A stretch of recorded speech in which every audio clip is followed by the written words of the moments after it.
In this episode, we're going to start putting my 1973 Firebird back together. So this is the top arm, or wishbone, whatever you want to call it. And this one's a bit more difficult because we've got this shaft in the middle, which I can't move for some reason. Oh, there we go. And this bolts to the subframe and is where the camber is adjusted with shims. And I need to get these bushes out. So they're rubber bushes and they've got a sleeve. And I've seen videos of people using a press to do this. And you've got to brace the arm because you can squash it, which obviously I don't want to do. That's not a massive problem anyway because I don't have a press. So, we've also got ball joints. These top ball joints came out by just angle grinding these little riveted jobbies off. And I've got some ProForged ball joints, top and bottom, which I'll show you in a bit. And we've got energy suspension polyurethane bushes. So I need to get these out, and this is difficult because of like I say, because of this shaft. So to get the ball joints out, I've used that. And this is absolutely brilliant. It's very, very rugged. You just put the impact on it and it duggers the thing right out of there. But I can't use that on this because because there's just no way of getting it on there. So what I've had to do is buy this one, which is slightly smaller and about double the price. And it's got this little C shape here.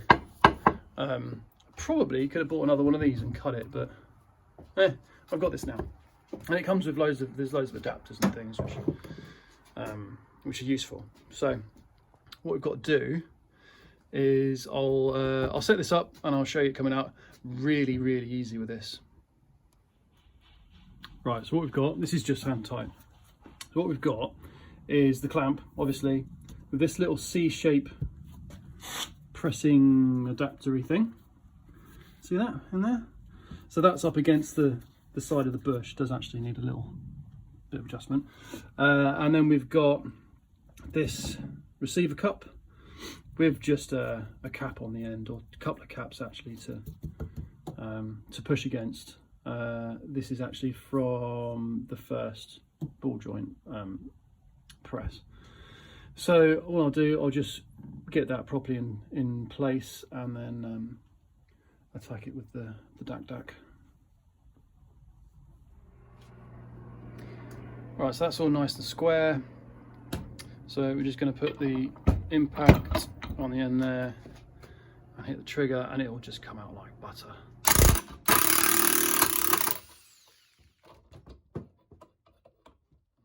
Slightly difficult one hand. There we go. Easy. Very easy. So that's it apart. This one came out really easy. This is still attached to the shaft, which didn't happen on the other side. So I'll have to see what the crack is with that. It looks like it's got a sleeve in it. So I might put a bit of WD-40 down it before I do anything else. I don't think that's going to be a huge problem.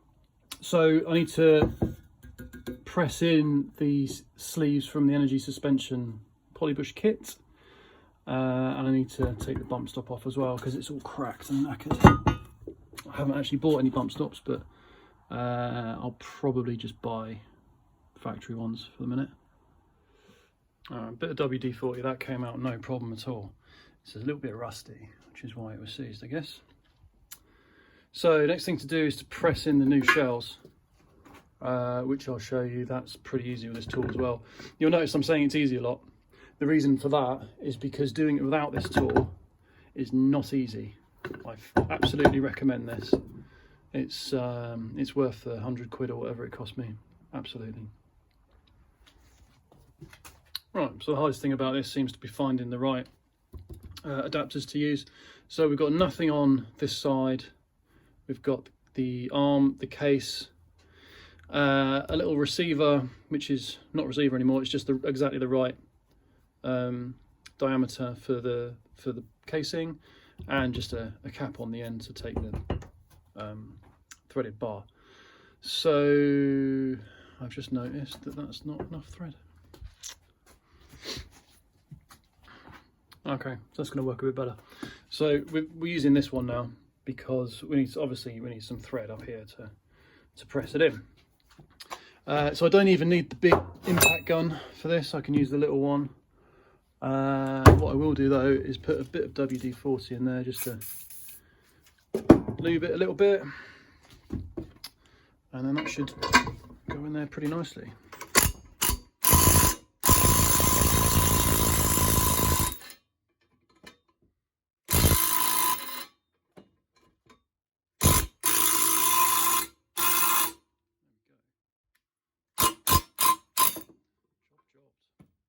So the one thing to remember if you're doing this at home is at this point, do not forget to put the bar through, because otherwise you're knackered. Basically, I didn't do it on the other side, I promise. And again, we've definitely got to use this tool because otherwise you can't do it with a bar in. So I'll do the other side, there's no point videoing that. And then we need to take that off. There we go, easy. Right, let's see if we can get this bump stop off.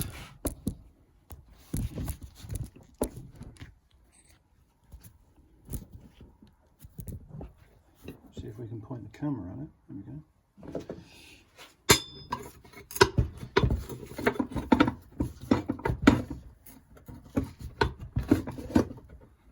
Let's just get it. Yeah.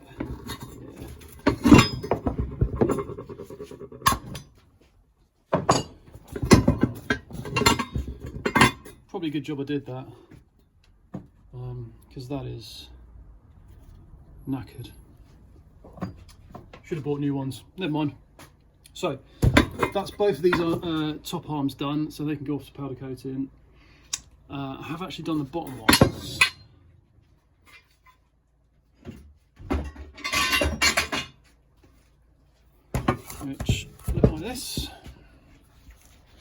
Which look like this.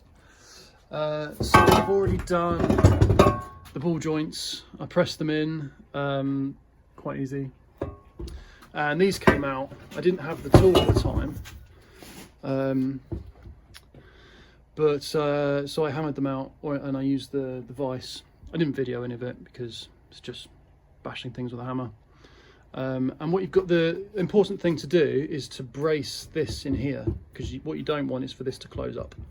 Very important that. So we've got one side in. We don't have this side in. I think this is the forward one, not sure. Have to work it out before I put it on. So I don't have the right size for that. So these arms, or the bottom arms at least, are not from a 73 Firebird. I think they're from a Camaro. Now, people on the internet say, no, they're exactly the same.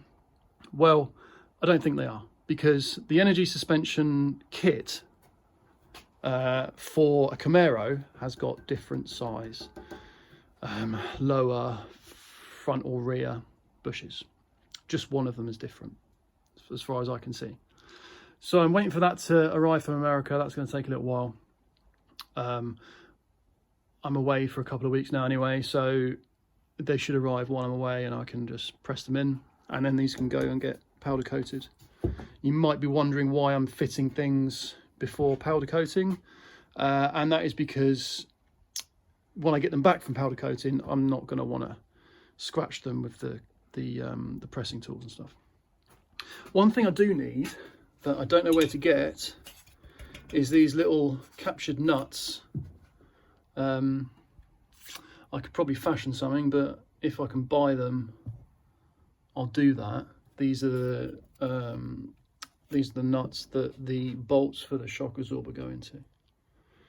That one is broken, and I think I'm missing at least one on the other side.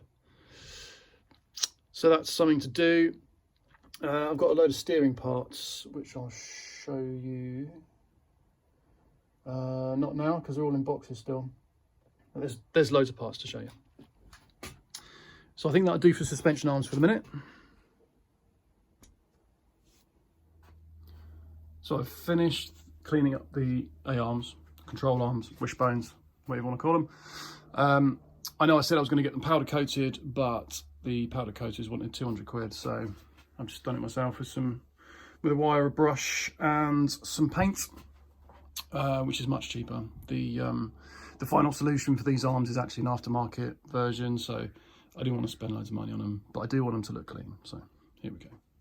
I have also found the clips that go in there to hold the shock on. I haven't tried fitting them yet, but I think that's fine. It's just eBay. I think they were 1/2 inch or 5/8. So that should be fine.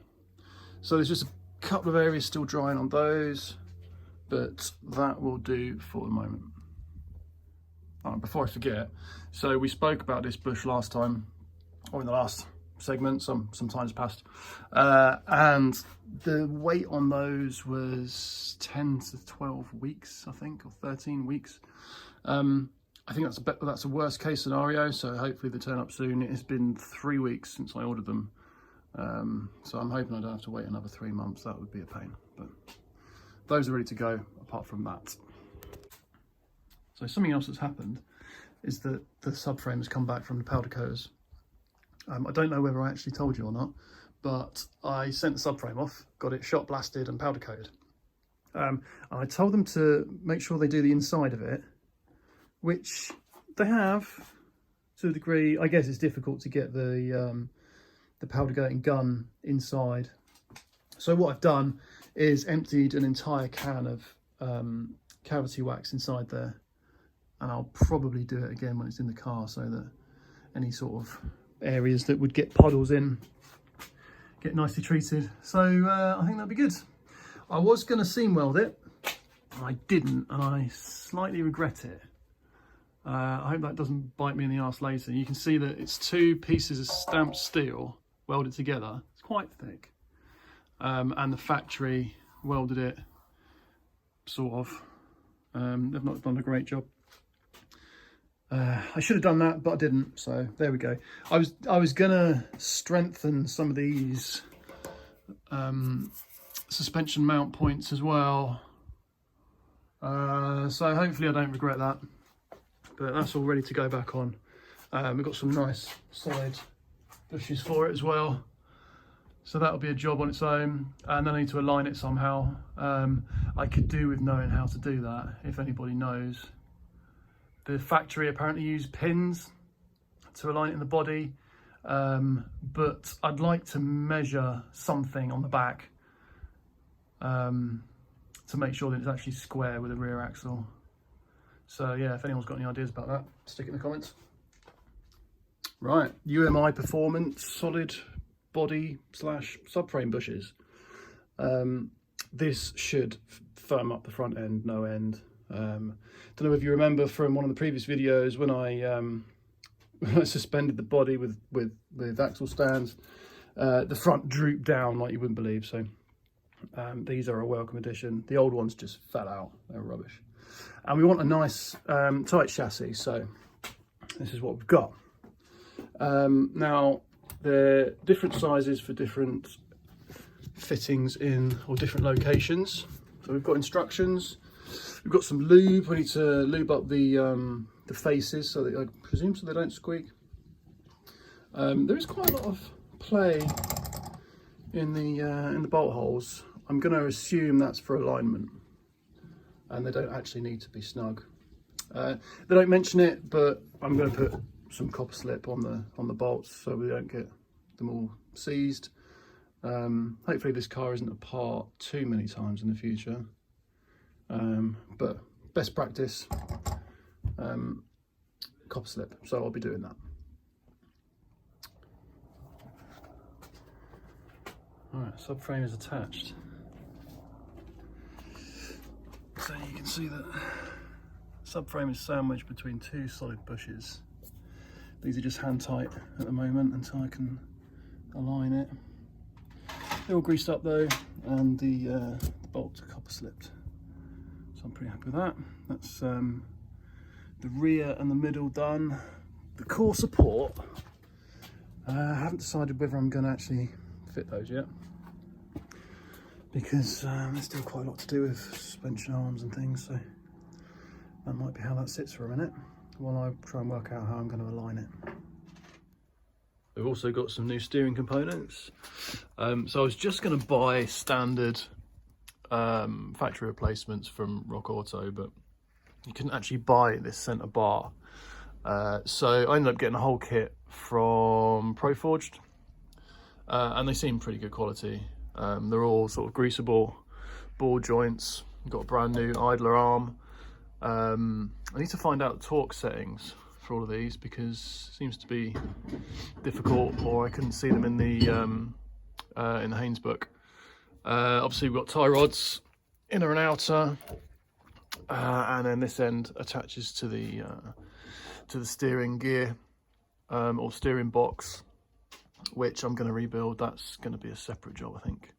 And I also bought this new steering arm, because there was play on the boot was knackered on the original one. I know it's not fully seated, so steering should be pretty tight when we're done here, so I'm happy with that.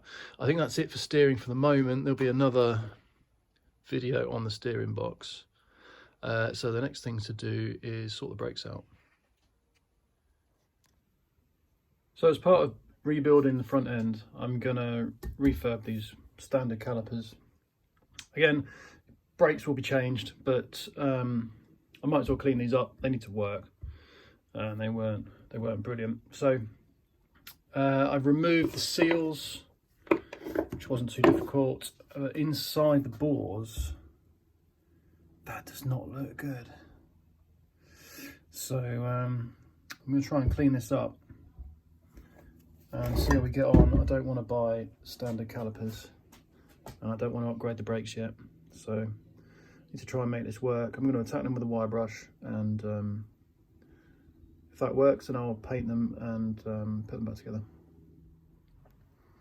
Right, that's about as clean as these are getting, I think. I've used a wire brush on a angle grinder and on a drill, and a bit of Scotch-Brite as well. The pots have come up, if it comes out. Pots have come up, pistons, whatever you want to call them, have come up reasonably well. Quite happy with that. And inside is now not terrible. It's not good, or it's not perfect by any stretch, but it's not terrible. So I'm all right with that for the minute. So I'll put those back together, give them a bit of paint, and then they're ready to go on. I'm pretty happy with how these have turned out. Not that they need to be particularly nice, but better than rusty old calipers, eh? So we've got some new seals. What I didn't buy was bleed nipples, annoyingly, but that's an easy fix. I will sort that out. I have freed them off, so I know they're not seized or anything. So I'll put the seals in, and that's those done as well. Right, that's brake calipers refurbed. So I've cleaned up the pins / bolts. I've got some brand new pads. I say brand new, I think they've been sat in someone's garage for a long time, but they are as new as they're getting. We've got some new rubber hoses, which is crucial because I don't trust anything that's rubber on this car. It's just perished. All nice new seals, greased up in the places that should be greased. I have got some spare clips, which I think are rattle clips for larger pads. And I've got some of these bushes / O-ring jobbies. Now, the Haynes books say they go on the outside like that, but that just doesn't seem true to me. I think probably once I've got them bolted up, there'll be a gap down there. So we'll see, but I'm going to leave it there for now.